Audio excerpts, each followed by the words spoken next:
I'm your host, Lauren Meadows of GatorBaitMedia.com with the best shoe game in the Gator media. And I hate to say, I told you so. But I've been saying for 2 weeks that South Florida would give the Gators all they wanted this past weekend. And not only did they do that, but they handed the Gators their second loss to an in-state David for the second time in 5 years and the first in-season loss to a team not named FSU or Miami since 1938. Trivia question, who was it? With the loss to USF, we are back in 2024 with people calling for the fire of Billy Napier and some feeling that a win in the next 4 to 5 weeks is nowhere to be found. Rob Brown of SEC Sidelines will help me cool my nerves after I get some things off my chest, and we will talk about what the Gators need to do to get back on track. We love to get the women involved on the lowdown, and tonight we check in on women's soccer with junior forward Tampa native Lena Bailey. To finish the night, Jake Ronghalt, of sports director at WCJB Gainesville, will join us to put a bow on the USF loss and where the Gators may go if Napier fails to get it done. How many wins do the Gators need for Napier to be safe? And like we always do about this time, Kicks of the Week is in the building, as well as Hyper Have At It. The Sidelines Live team would like to thank our sponsors, Meldon Law, Titan MRI, and Imaging.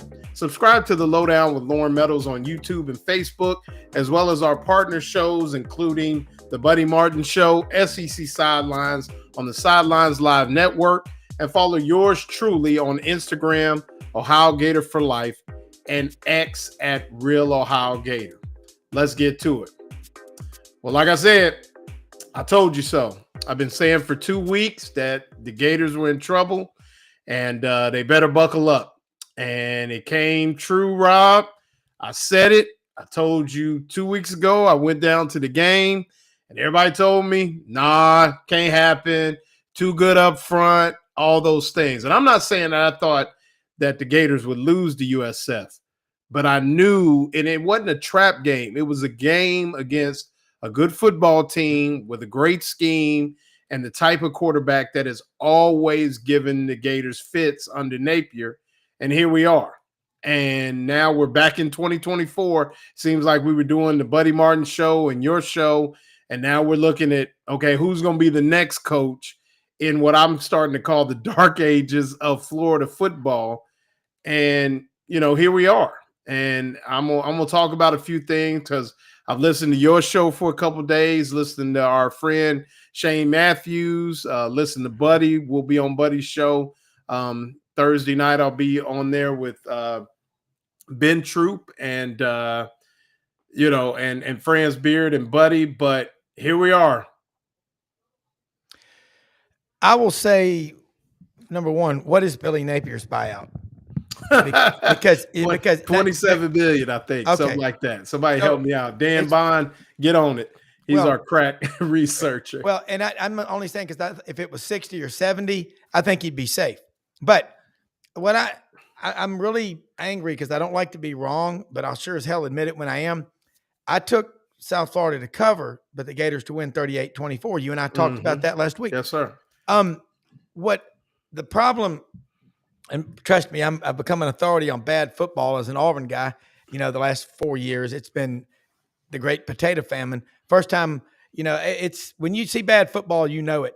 And basically, zebras don't change their stripes, just their watering holes. If a team's bad in the first game, it surfaces in game 2 and game 3. What made me take South Florida in the points, but I thought Florida would win, was Florida gave up 11 tackles for loss against Long Island T. That I don't care who you're playing. Yeah, CW Post cereal. Yeah. That's the problem. And then, but Lauren, and I know from talking with you and Brendan, and Buddy and Franz, and Ben, and everybody on the show, basically everybody that covers Gator football, Gator sports, is on the show. I watch these press conferences, and I see Edgar Thompson. Edgar was on Chuck Oliver today. He was on SEC Network this morning. Yeah, he was everywhere. Everybody comes to eat. But I saw things happening in the game Saturday that happened in 22, 23, and 24. I have nothing personal against Billy Napier, but dadgummit, the offensive line when you give up 11 tackles for loss, I don't care who's on the field.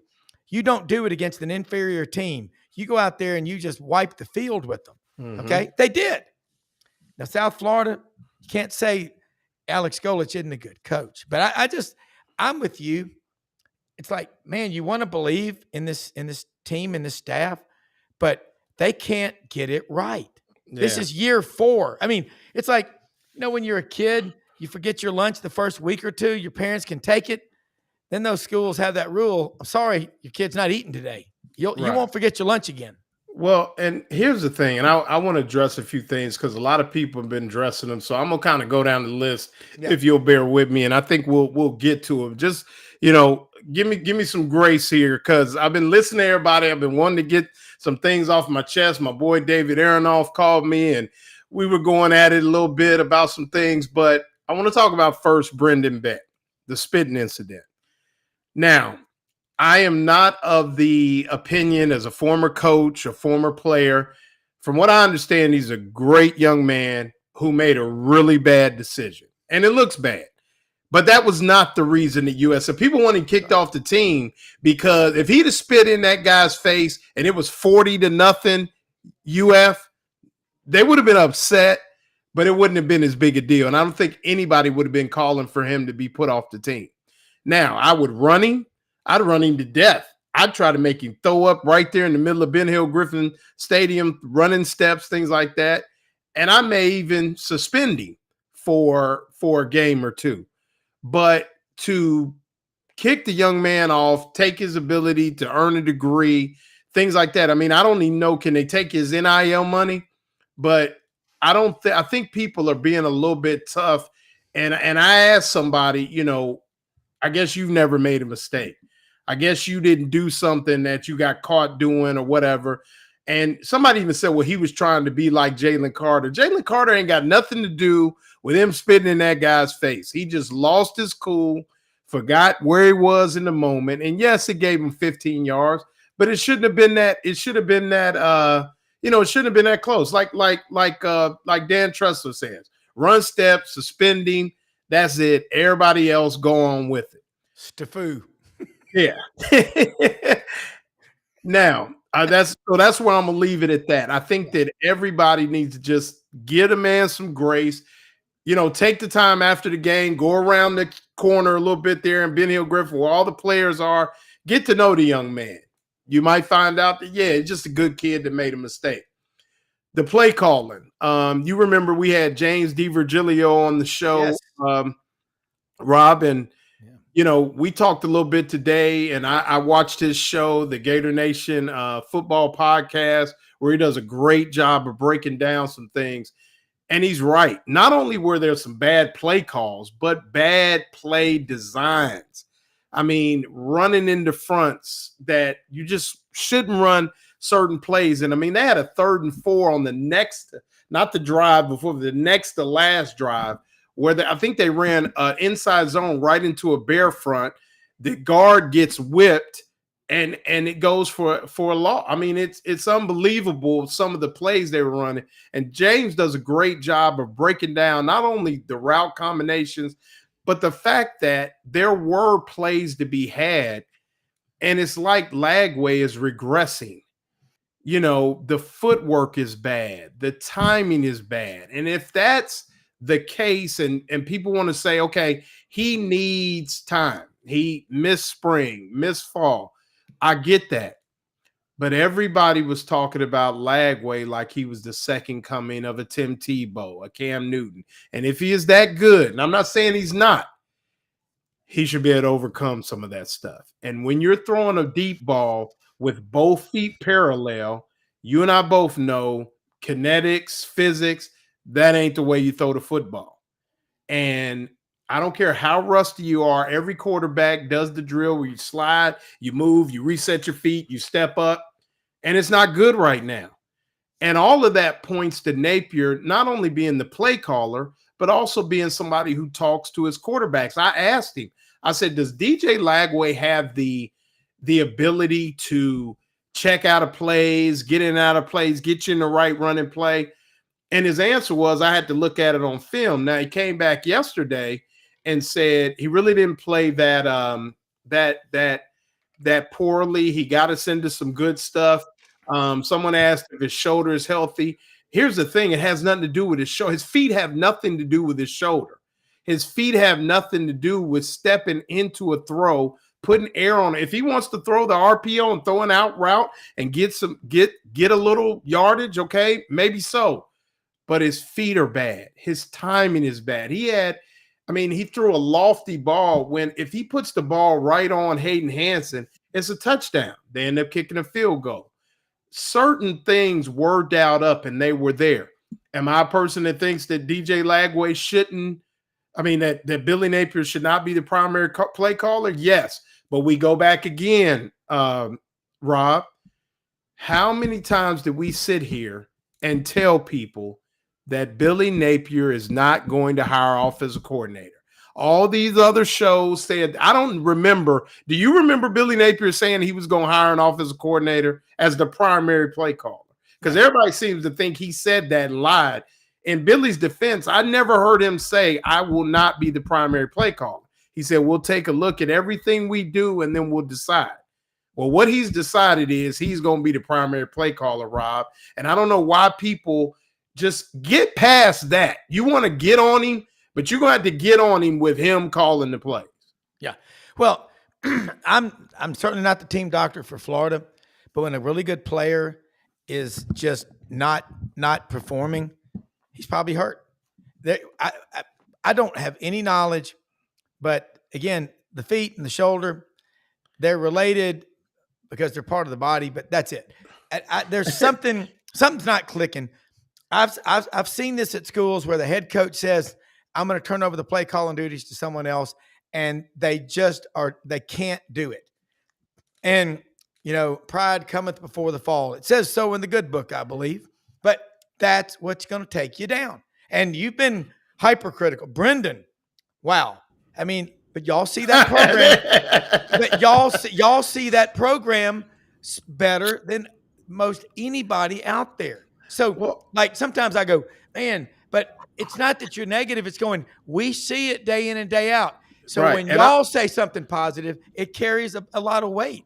But here's the thing. Perry Mason says he has to be hurt. No, he doesn't. He has to be playing bad. Yeah. He is not. Yes, he may be hurt to a point, but he is not. That ball he threw to Vernell Brown was a nice ball. A little bit more air. His shoulder's fine from what I see. But even on that throw, his feet weren't great. So it's just like the regression has come. And Brendan and I have talked about, we go back to 2 years ago at Utah, where it's just like, what is the problem? And what I don't understand is, and here's what I guess what people need to understand. This is the offense that he at least drew up to get DJ Lagway. This is the offense he drew up to get Jaden Ball. This is the offense that he drew up to that with Dallas Wilson. I talked to David Aronoff, and if you look at some of the play designs, there's good stuff. There's good stuff out there. When they draw something up, it's good. But then you get the ball after I think it was a punt return or sudden change, and instead of just getting there, giving the ball to Jaden Ball, running some whatever you got, you line up DJ Lagway at receiver, wildcat, then you run some reverse pass, the same thing you ran against Florida State 2 years ago. And once again, it didn't work. People know that. That's what it's just like they're calling things at a certain time. And it's like, does DJ have, because here's the thing, shoulder, feet, or not. What I wanted Billy Napier to tell me is, okay, we had a bad front on this run play. When DJ came to the sideline, I asked him, what'd you see? Why didn't you check into A, B, C, and D? And in 2 press conferences, he's yet to answer that. And it's been asked by myself and some of my colleagues. Then on Monday, I wasn't able to make the press conference, but it's been asked. And yet, here we are. So everybody talking about, and I don't want to hear Tebow as offensive coordinator and bringing Coach Spurrier back. God bless him. I'm sure he can still call plays, or Urban or Charlie Strong or whoever else. Those guys are enjoying their money, enjoying their life. They put their time in. This is what we got. And it could be his undoing. Here's the thing. You and I both know, Rob, it was like this after the Texas game, and they could go out and blow out. They could beat LSU by 2 touchdowns Saturday night. Then what? Well, here's a question. How many possessions did Florida have in the second half Saturday night? 7. How many times did they punt? 6. I rest my case, Brendan. Right. I mean, I was there. I was at the game. Yeah. We all were. I didn't go to the first game, but I was in the sidelines, and there's this feeling I get since Billy's been head coach when you're out there and you're watching it like that and you're that close. There's this moment of like, oh, here we go again. Like, there's there's a moment of like, why is this not working? Why are these players playing uninspired? Why isn't anybody got a fire lit under their ass right now? You're out here on the field. Like, it's almost like overcoaching to some degree. Like you're afraid to make a mistake. You ever been a pitcher on a mound? I used to get a pitcher. You ever been able not to throw a strike? You just can't throw a strike. Stop aiming the ball. Let the MFer go, man. Like you're holding on too tight right now, and you've got the personnel. There's no reason right now that you shouldn't be good. There's no reason. You should make at least good enough to beat USF. You should beat USF. Yes, you should beat USF. Right. This is a game. There's no more of these excuses. And I'm not going to go on this crazy rant, but and I think, Lauren, you hit the nail on the head. Like, it's not his scheme. Look, it's not anything to do with his scheme as far as offensive scheme. I think it's fine. It's the call in the moment. It is the end of the game. It is the clock management. It is just the wrong thing to do at the wrong time. A lot of the times, then it's costing you the games, like these little moments that you should win. And you shouldn't be in this moment. Like I can't even. I got mad at blaming Brandon for spitting in the guy's face. But look, you're already shouldn't have come to that. You should never be there, man. Like right. Like just let that go. That you shouldn't even be there because they look good at moments where they have the 2 touchdowns that called back, some questionable holding call. I just feel like something's up. Well, way and there's something up with the want to win, and I don't know how else to say that, Lauren. But I used to think it was. I thought it was a. Right. I thought it was a practice thing. You heard me say that. And I thought they showed that, sewed that up. So they got that. And now it's just, and he's got guys like one of his assistants, Chad Lucas, who I have a lot of respect for, has been a lot of different places. He said it, and it's like, we got to keep coaching. We got to keep working. We got to keep teaching, which you do. That is the thing. And like you said, it's one of those things, Brendan, and we keep talking about it. It's something missing. It's from AR to Graham Mertz. Right. Sorry to interrupt you. Different. Yeah. Take it back to AR. Seriously, the talent that you have. And take it back to the fact that Graham Mertz plays the whole season last year, and DJ doesn't come in from the fact if he doesn't get hurt, right? Mm-hmm. So there was that kerfuffle, if you will, of trying to figure out who was going to play before. It's not like it was the genius of a certain coach. It was a forced deal. So again, I think he's a great recruiter, great guy, great lovable person, but is he a motivator to win, in these games? Because that is what is lacking, and what we discussed with Urban Meyer, with Steve Spurrier, is this undeniable need to win. Right. Well, I said to somebody, and we got to go to Lena, and I'm gonna take a chill pill while we talk to Lena. Right, I'm out. I'm sorry to interrupt. No, we're good. No, Brandon, no. You were nailing it. But the fact is, I just wanted to, after listening to everybody for the last 4 days, I had to just say it, Rob. I was kind of texting in on your show, and I'm like, I know you got guests, and you got my man Ellis Johnson, who knows way more. He's forgotten more football than I know, and he hit some things on the nail as well.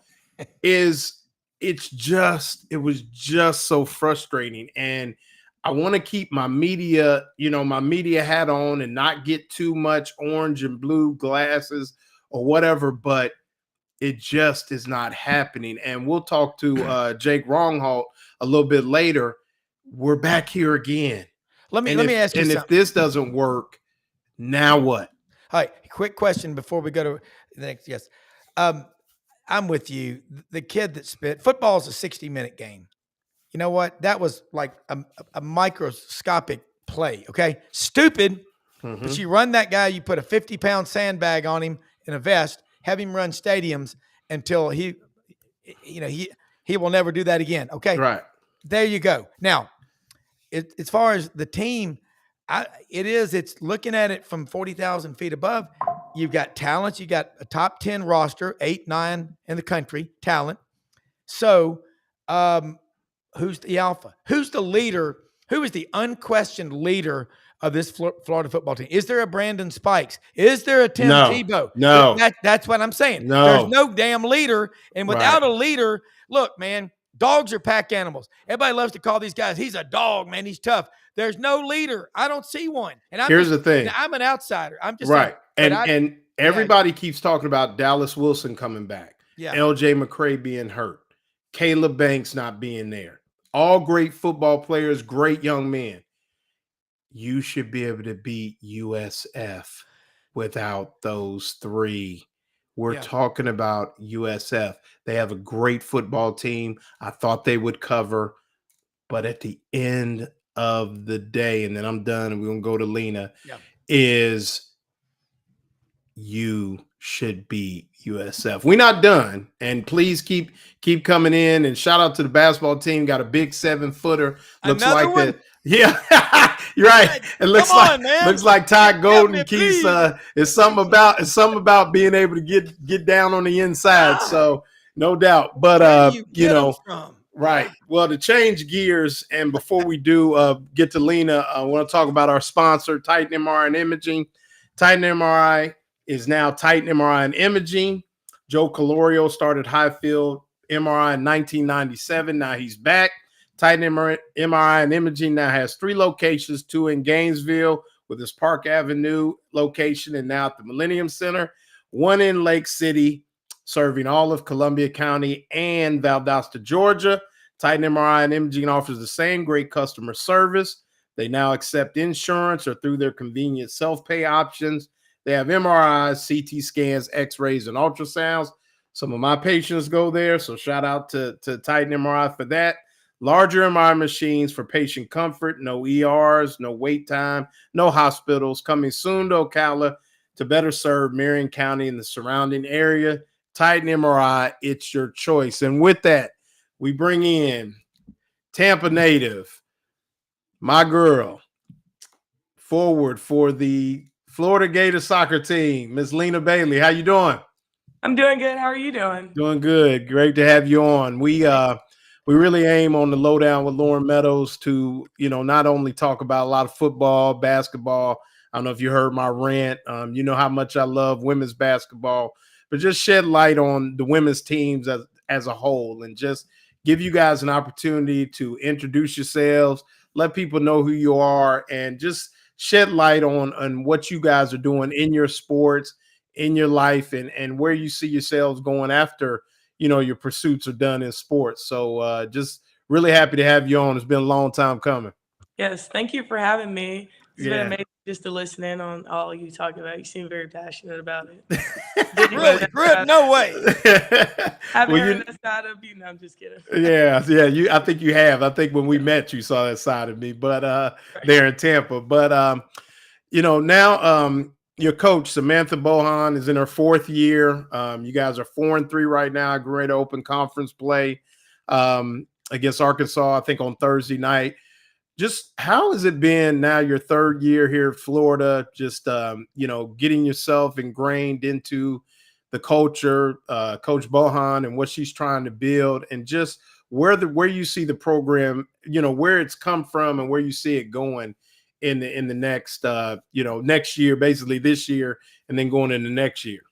Right. So we've been putting in a lot of work. I don't know if a lot of people can see it right now, but I'm sure when SEC play starts to come around, like people will definitely see. Like we have a lot of freshmen showing what they can do. So it was good for them to come in with a big impact. It like helped us be able to score and just, I don't know, like just be able to bond quicker too, also, since they came in quick. Like a lot of freshmen came in January, I'd say. So that helped also. Now, is that something that you see that in football a lot, where guys come in at the semester?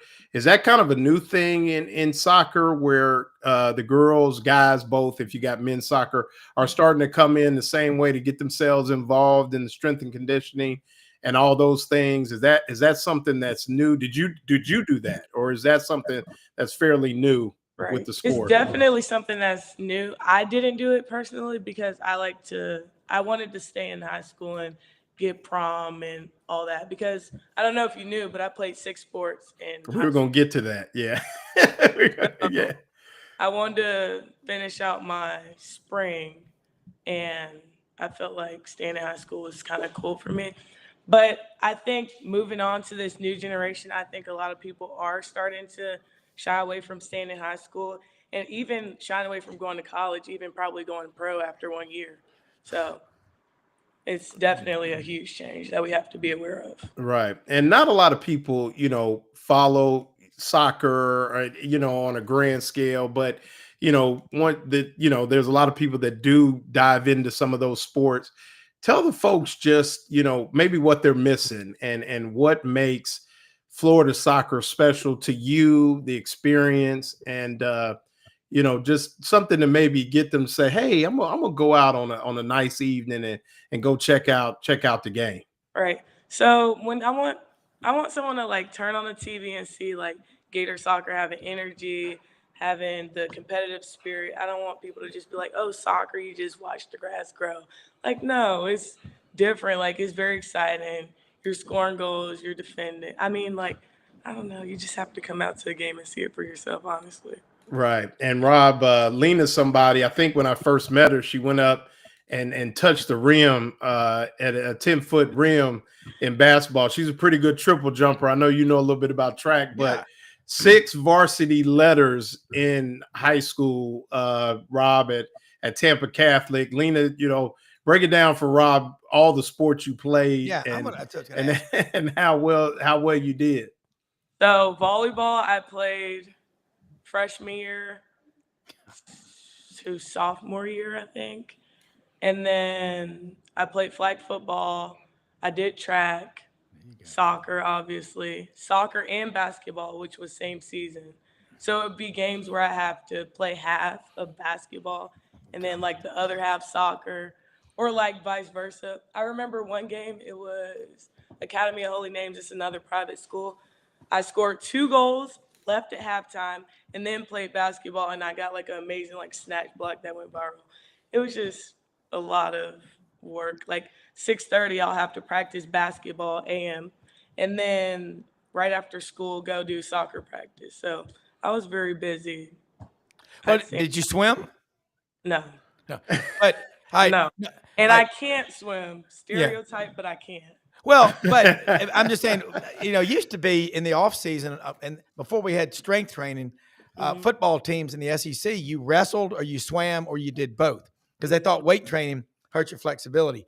I got 2 boys and 2 girls. So coaching girls is the easiest thing you'll ever do. Middle school, and they're completely different. Boys at that age are like herding cats. So you did track. We had track and field is your insurance policy for every sport you play. What's your favorite event in track? So I was a jumper, so I'd say triple jump. Okay. I'm long, so I get to show my strength on the Yeah. on the runway. So yeah. Well, that's why you're so good of an athlete. I mean, but injury-wise, did you have any big injuries? Because you played, Dr. James Andrews, who's one of the top orthopedic surgeons, I think, in the world, he comes on our show a good bit, and he said in the Super Bowl, they did a survey when Tampa Bay played Kansas City about 4 years ago. Mhm. 96% of the guys on those 2 rosters played at least 3 different sports in high school. Right. So that's what they're all saying. And I mean, all these people play one sport. I think it's fantastic. I mean, and all. What year are you? I'm a junior. Okay. So what are you majoring in? I'm majoring in business, and I'm also doing sports management because So you're after gonna get it. Yeah. You're gonna I'm get a listening, degree from sir. Florida in business Yes. and sports management. There's your NIL. I mean, 'cause you'll see that on the wall in your office. You know what I'm talking about. And I think every kid should play soccer just for the footwork and the endurance. I think it's fantastic. Yeah. I think it's fun to watch too, especially if you play it. Yeah. It gets you in shape. Right. Yeah, no doubt. And go ahead, Lena. I was saying, like, after I'm done playing professionally, I want to own a sports school because giving back is like really big to me. Giving back to the next generation, Yep. showing them something different. Because Yeah, soccer no. isn't the norm. It's Right. becoming the norm, but it isn't. It wasn't. Right. You know. Right. Yeah. No, we understand. And then the other thing, and I know this, but you also physical education is big in their home. Tell folks about your your mother and Right. and her. She's famous in Tampa as well, Rob. So Lena's mom is well known in those athletic circles for sure. They call her the mayor of Tampa. So she started off playing basketball. That's why I have those basketball roots in me. Yeah. You know, she wanted me to play in college, but that's a whole nother story. Yeah. But she played basketball, got recruited by UCF. Coach left, and then a new coach brought in all their recruits, and she cut like all her like options off because she wasn't. I don't know. I wouldn't say she wasn't wise, but she was just immature, you know. And her mom didn't know how sports went all the way, so she put all her, I don't know, like all her hope into one boat, and that didn't work out. So she went to Florida Southern, played basketball there, and then after she was done doing that, she went into physical education at Memorial Middle School, and she's been there for years, almost 2 decades, I want to say. And now the gymnasium is named after her. So, yeah, Yeah, no big doubt. athlete. Yeah, Yeah, great It's- family. Mom's a great lady, and Lena is one of those people that you see a lot of people, and they you see students at the game, but Lena is somebody, Rob, that she definitely embraces the Florida sports culture. You can see her at men's basketball, women's softball. She does a little bit of everything. So I hope some of your friends come out and give you that same support. If not, I've been meaning to get out there too, so you can get on me too. I know I owe you a Right. visit, but definitely, you guys are on the right track. I think things are looking up, and you got a pretty good recruiting class, I think, coming for next year as well. Correct? Mhm. Yeah. We do. So it should be pretty good for sure. So before we let you go, just a couple quick hitters. We like to let people know what you're about. Favorite food? Favorite food? I might sound bougie, but I like steak. I mean, Okay. No Nothing bougie. wrong with that. Come on. steak, Ribeye or strip or filet? filet, but There you go. well done. Okay. Well done. Okay. Sounds good. All right. When you start making all that money, dream vacation spot. I want to go to Dubai or Brazil. Okay. Well, you might make it there playing soccer before you Right. know it. No doubt. If you had walkout music, what song would you walk out to? Anything Drake. Anything Drake. Anything Drake. Favorite Florida, I might get you in trouble here. Favorite Florida non-soccer athlete on campus right now, not past. I'll just say one of my really good friends, Kayla DiCello. She's a gymnast. And a good one. No doubt. Right. No doubt. Right. All right. Well, catch her Thursday night against the Arkansas Razorbacks. Go ahead and have some bacon for dinner. And, good luck to you. And we'll be seeing you soon. Appreciate you being on for sure. Thank you. Thank you. Hey, All great righty. luck to you. And you get that degree, man. You're going to that right there is your NIL. Right. At Florida degree. I'm an Auburn grad, but I'm just telling you, Florida is a phenomenal school, and you know that. Yeah, and you got a Catholic education, so that's Right. impressive. He's a Catholic I'm school a guy, product of it. Yeah. Right. So, but no, she's definitely going places, and best of luck to you, and we'll see you around for sure. Thank you. Thank care. you. Hey, she's sharp. I mean, Yeah, look, man. you go to Florida, you play sports, and you're going to network over there with all those other people. They're going to be running the state of Florida, and they're going to be running a lot of places around the country. So that'd be fun to watch. Oh yeah, no doubt. I mean, like I said, we continue to try to shed light on the women's sports, give them a little love, and definitely the women's soccer team, just like a lot of the other sports need your support. So I think it's free admission. So is that right, Jake? I think it's free admission to soccer at Florida. So go on, support them for sure. Women's lacrosse, all those good sports. Go on and give them some love. But with that, we bring in sports director of ABC 20, WCJB, Jake Ronho. How you doing, sir? I'm doing great. Lauren, how about you? How you doing? Man, Rob? well, I'm okay. I got some things off my chest. Are you? I'm feeling better now. But no, we talk, and a lot of times we cross paths at these pressers and practice and different things like that. And I guess my question to you is, I thought USF was good, and I want to put USF to bed. Yeah, I'm trying to bring it back to the point where this it says my internet's going south. Can you guys, am I fluttering? You're still there. I can see you. Okay. I can see Okay. Am I jerky? Okay. Yeah, you are kind of free. Yeah. Okay. you. I think you're good. Okay. But the thing about it is can this be salvaged? Is it too early in your opinion? Is it or is it already headed downhill? I mean, I don't want to get you in trouble because I know you got to interview these guys and things like that. But in your mind, or is it is the schedule? I mean, here's the thing about it. They start winning games. The schedule is the schedule, and they can actually, salvage some things, kind of like they did last year. Or is it just, time to just and if so, where do they go? I mean, like you said, the schedule is the schedule, but I mean, I understand that, the players believe, oh, we can do what we did last year. Well, no, you can't really, because last year when you lost to Texas A&M, you weren't, given LSU, Miami, Texas A&M, and Texas. You were given Mississippi State. Then you moved on from there. You played UCF, you played Kentucky, then you played Georgia. Then you finally got into the bulk of your SEC schedule, and you were able to take down the likes of LSU and Ole Miss at that point after taking care of business against those teams. You're going right into the gauntlet on Saturday, and hopefully they show a better effort than what we saw against USF. And the one thing I got to say about USF real quick here, I just want to give a shout out because we do sports overtime. We cover a lot of high school players. Two of them were right here in this area, and that was Alvin Isaac for Hawthorne, who was the running back.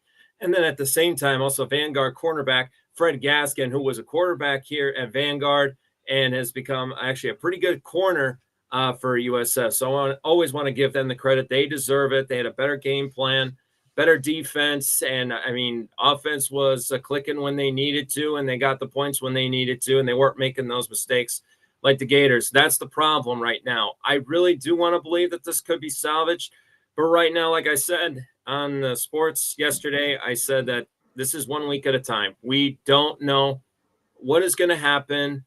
We don't know what Billy Napier is going to be doing here because he's not giving up the plays. So, and you're going to see a lot of run pass option kind of stuff like that. Hopefully that Napier just realizes, okay, that's not working. So let's just see what we can do with the run. If the run works, great. Keep running the ball. If the pass works, keep passing the ball. But keep it simple at this point because take it 1 week at a time. We don't know what's going to happen. 10 wins, that's gone. 9 wins, 8 wins, 7 wins, 6. We don't know right now. It's a coin flip. If I gave you a coin right now and I flipped a coin, that's basically how I would pick this week's game because that USF game was painful. It was damaging. You were an 18-point favorite. You lost in front of a sold-out Swamp, and the answers just haven't felt genuine this week. I mean, I've heard it from the players. I've heard it from Coach Napier. And until I see them go into Death Valley and beat LSU, jury's out right now. Rob, you've been adamant. You had them at 10. Yeah. You've watched them now for 2 weeks. You were more than even. You had them at 10. Where you got them now?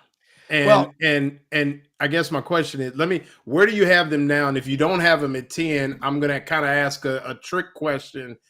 What number needs to be there for Napier to continue running this football program? I mean, if he falls to 7 or 6, in the buyout, if the buyout is in the low 20s or below 20, you can afford to get.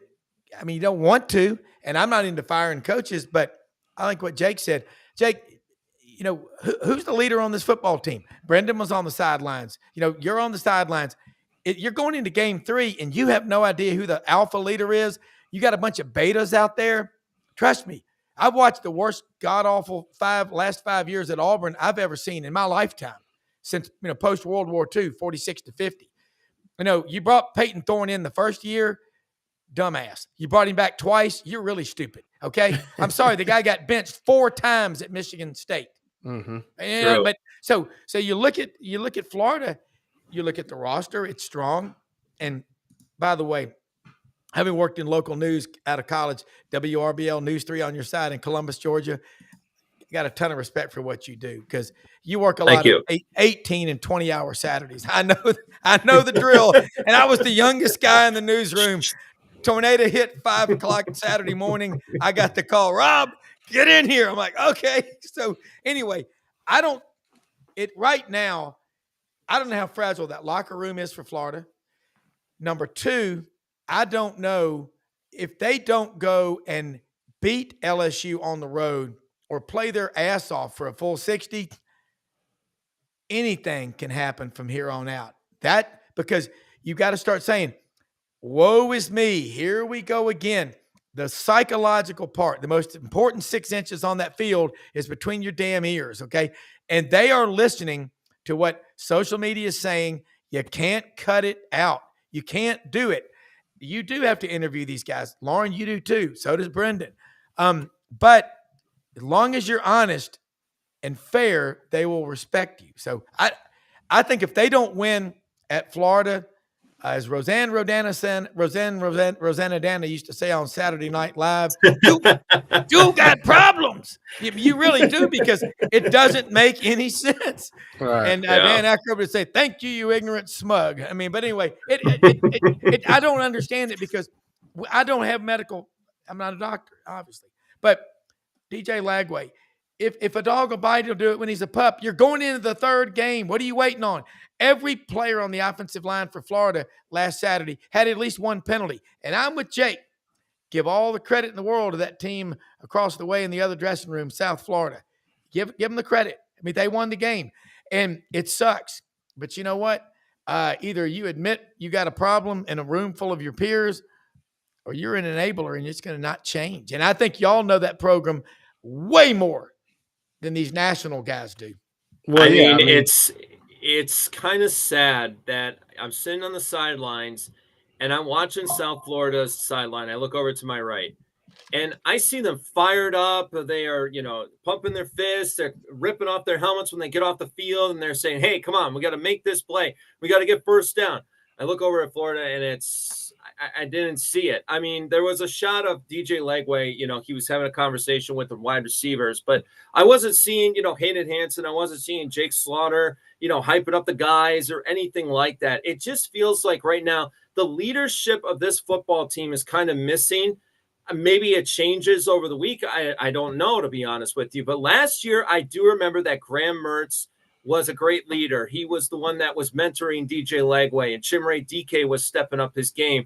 And Cam Jackson was that anchor to the defense that made Tyreek Sapp into what he is. I think Tyreek Sapp is a leader for the Gator defense, because when you watch that Gator defense, man, they are flying all over the ball. They are fast. They are loose. They are quick. they are able to make those plays. I mean, geez, so Miles Graham is only a sophomore. He had 8 tackles, 5 solo alone. Tyreek Sapp got his first sack of the year as well. And I mean, it's not that side of the ball that's the problem. It's the offense. I look at the defense and I go, they're fine. They're 25th in the country. This is a first time they've been a top 25 defense in a very long time. I look at the offense. They're ranked 61st. 61st with DJ Lagway, Vernell Brown III, Trey Wilson, Jaden Baugh, Jacoby Jackson. The talent is incredible on this football team, but the leadership from the coaching staff is missing right now. And we need to see if that comes back. We need to see if that word effort is back in the building at Heavener facility on that plane to Baton Rouge and go from there. Until then, right now, the jury is out. And I have no earthly idea which team is going to come out to Baton Rouge. I don't know. I wish I could tell you. Right. Well, before we get to Baton Rouge, speaking of that trip, we have and Rob knows what time it is every week, and I get to wear my Florida stuff in the house this week. So I'll be I won't be making the trip to Baton Rouge, but the Pegasus 41 Floridas. Usually every year Nike comes out with a new Pegasus every year, but this year they didn't. So this is last year's pair. But for the next 12 weeks, we're going to show you some gear that you could wear at Florida, for the Florida games. And like I said, we're trying to get, StockX, GOAT, Flight Club. We need that sponsorship. Holla at us. How many more pairs you need to see from me? Let me know. I got them all. And so that's this week's Kicks of the Week. But is there too much made of Jake, the offensive coordinator? And I guess that's what I think. There's way too much going on in the game for Billy Napier to call plays. But I'll give him credit. He, in my opinion, at the press conference Monday, and Rob, you might have heard it, because it was all over the internet. He put it to bed. Shout out to my man, Joe Fulford, the animal. He says he's got a pair. Yeah, I'm sure Joe does. He's got all kind of jerseys. But he put it to bed. They said, are you going to remain? And he was yes, absolutely, no questions asked. Lauren, what is he supposed to say? Is he going to say that Russ Callaway is going to take over play calling? Sure. No, he's not. No, the problem is he could. Yes, but so many Gator haters out there right now that want this team to fail are realizing this, and also the ones that are hopeful. You can't hire an offensive coordinator right now. The chances of firing an offensive coordinator are gone, okay? Mm-hmm. And I did this yesterday. I talked about three teams that were able to flip their season. And like I said, Florida State going from 2-10 to, whatever the record is going to be. At least they were trying new things. They hired Gus Malzahn, who actually has a good record as offensive coordinator. And then Wisconsin, who was just in this situation with their offensive coordinator, fired him. His name was Phil Longo. So they brought in Jeff Grimes from Kansas, who actually had a good history of being one of the top play callers in college football. That's you changing things. And the talent level for Wisconsin to Florida is like night and day, basically. Mm-hmm. What Florida has is their most talented roster, and I haven't seen it in years until now. But what is making me annoyed is it just feels like a missed opportunity with all of this talent, with all these 4-star kids, all these 5-star kids. I mean, we're still waiting for Dallas Wilson to get a clean bill of health. We're still waiting for Caleb Banks to play and all this kind of stuff. And it's coming down to this point is, can Billy Napier stop trying to do every single job? That's his problem. He doesn't need to do this anymore. He has a GM. He can be a head coach. He doesn't have to be an offensive coordinator. He doesn't have to have the play call sheet. And that's the problem.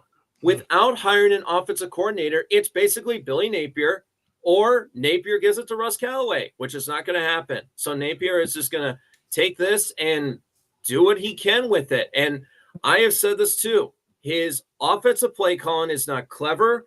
It's not creative. It's very meat and potatoes. And that's a problem. You can't have that kind of offense when I just mentioned the guys like Gus Malzahn and Jeff Grimes and all this. This is how you get into this business. That's how you stay in this business. And if you're just saying to yourself, well, I can do this, I can do this, I can do this, how's that paid off for you? I mean, coming to last year when they won 4 in a row, they lost 5 in a row, 3 in a row. Now it felt like, okay, year 4, they're going to take off. But he never hired the offensive coordinator, and it could come back and hurt them. Or maybe the talent is strong enough to possibly be able to get over the hump and take this 1 week at a time. That's the best I could say right now. Yeah. Well, Rob, and everything Jake said is spot on. So it brings me to the point where, is this going to be, if you look at this, is this going to be his undoing? Because there have been changes. There have been several changes on defense, on the defensive side of the ball. And in a lot of ways, the defense has improved. Rob, this is going to be his undoing? This is going to be his story? Because we don't think he bet on the wrong quarterback. It's not like he took, another quarterback instead of Lagway. Yeah. I mean, I know they were all in on the kid from Ole Miss, and he's a decent player and everything. And I'm not even sure. I mean, I know DJ Lagway's not playing, to me, great quarterback right now, regardless of the offense. But is Billy Napier maybe not giving the play calling to someone else and becoming kind of a game manager, being able to work both sides of the ball, work the refs full time? Is this is going to be his story? You're making great points. And I'll tell you what, Jeff Grimes was on the staff in 2010 at Auburn with Gus Malzahn. Jeff was the offensive line coach. Hell of a play caller, man. Hell of a coach. Hell of a recruiter. Oh, Rob, I saw it last week with Vinny Anthony II. And I mean, the Ski Kahuna kid and, doing these reverse options and all this kind of stuff. Like, there are some things I've seen in Wisconsin I haven't seen in a long time. Jeff Grimes has been able to take what has worked in the past, which is the running game, and use the wide receivers and their speed to their advantage. That's one way to create an advantage. And they may only win like 7 or 8 games, but it doesn't matter. They're trying something new. Go ahead. Yeah. Well, no, and you're spot on. So I've seen this movie before. I'm beginning to think Billy Napier is Gus Malzahn, just 10 years younger. Great coordinator. He won some games like Gus did at Arkansas State. Okay. In his one season there. But I'm beginning to see, I've seen this movie before, and I can tell you how it's going to end. Gus would say Auburn's going to get butter. I thought you spelled it with an E, but there's a U in there somewhere. Maybe there's an E. But anyway, we're going to get butter. But the man can wear the sweater vest. Some guys are great coordinators. You know what a lot of head coaches that I've talked to over the years have told me? Man, I tell you what, I miss being a coordinator. I like the money and the prestige, but damn, I don't get to coach much. It's like running a hunting club. Guess what? You don't get to do much of. You don't get to hunt much. I mean, it is so frustrating to me because, Jake, you and Lauren know there's a lot of talent on this Gator roster. And too much. I picked them to win 10 because I chart things like I look at stocks and financial markets, which is what I do. Been doing 34 years. It's not making sense unless you've got some fundamental problems. You got a locker room culture that's fragile. You don't have enough alphas. You got too many betas. And I'll tell you something we don't hear much about anymore. Strength training. Guys pulling sleds. And we're not hearing about the tough workouts. I think the kids have gotten soft. And it's not just Florida. It's everywhere. That's the thing. We heard about all these strength numbers, Jake. Me and Lauren were in the same room. Yeah. When they were talking about how much Jaden Ball was cleaning, how much Tyreek Sapp was squatting, and how many people ran faster than 25 miles per hour, whatever it was. Oh, come on. Oh, my goodness. And you were one of them. And did anybody see this too? This was something that I talked about too to a couple of coworkers. So I was watching the game film from the South Florida game, and I looked to the left side of the offensive line, and there's Austin Barber, Najee Harris, and Jake Slaughter, right? Well, Bryce Love had started the game, but Caden James was the one that ended the game. Ron Kearney played right guard at times. So right now, the Gators are trying to mask this idea of we don't know who our offensive line is right now. We don't have the starters. So Right. they're putting in Rod Kearney, they're putting in Caden James, they're putting in Cam Damian Waits. George at times, and it's like this is exactly the problem you had last year, which is why you struggled so much against teams like A&M. You need to, game one, have your offensive line ready. They mean, were supposed to. They were supposed what to. is That this? was Like, the I'm looking, I'm yeah. going, is that number 63? Is that number 53? Wait, what is happening here? right. So, Well, we got to go. Yes, we we're going do. to table this. But yep. what I do want to say is we want to thank our sponsor, Meldon Law, for the support of the Gator program, the Gator Bait Media, and all of our shows. Meldon Law, proven and skilled injury lawyer since 1971. They got a great giveaway. Get on the site, sign up. It's a 3-day weekend in Jacksonville for Florida, Georgia. And if you don't think anybody wins those contests, I've won before several times. I got to give out the game ball for the Texas game last year for men's basketball. But the Meldon Law family does a great job doing a lot for the Gainesville community, particularly the Florida Gators, the only official law firm of the Florida Gators, Meldon Law. We won't back down. Jake, tell the folks where they can find you and see you. Well, I also wanted to say, too, to your sponsor, Meldon Law, they are actually our sponsor for our Scholar Athlete of the Week every Wednesday that we put at 6 o'clock. So we greatly appreciate the hard work that Meldon Law continues to put with our product here because they've done an amazing job with that. Now, to find me, you can go to Jake Rungel, WCJB on Instagram. You can find me on X. That's both sides, WCJB. I am a very fair and balanced kind of journalist. I want to be fair to the Gators. I want to be fair to the fans. So I would just want to make sure on that. So go to both sides, WCJB, or you can find me on Facebook, Jake Rongel, WCJB Sports, or you can just go to the TV20 Sports page and, just leave me a note. So. All right, Rob, who's on your show tomorrow? We got Will Gunner, Columbia, South Carolina, Vandy, South Carolina. We got Jake Wimberly, Jackson, Mississippi. Man, he does all the SEC and the college football matrix numbers. Dudley Dawson, Hogville.net. Inside Arkansas now from Fayetteville. Vince Ferrara, The Hill in Knoxville. Brendan Martin, Behind the Curtain, executive producer extraordinaire. We're going to love on all 16 of them, and we're going to try to solve all the world's problems in 1 hour. All right, well, I'll be sitting here Saturday. Not going to make the trip to Baton Rouge, but I'll be here getting ready to we got a sick house right now, so I'm trying to stay away from the missus. Had the queen of the queen of the lowdown with Lauren Meadows is not doing too well, but we obviously hope she gets better soon. But we'll be here getting ready for the Tigers and the Gators, and we will see you next Tuesday. As Rob loves to hear this, recording live from somewhere. Thanks for joining us on the Lowdown with Lauren Meadows. Appreciate you guys. Thank you for having us. Thanks.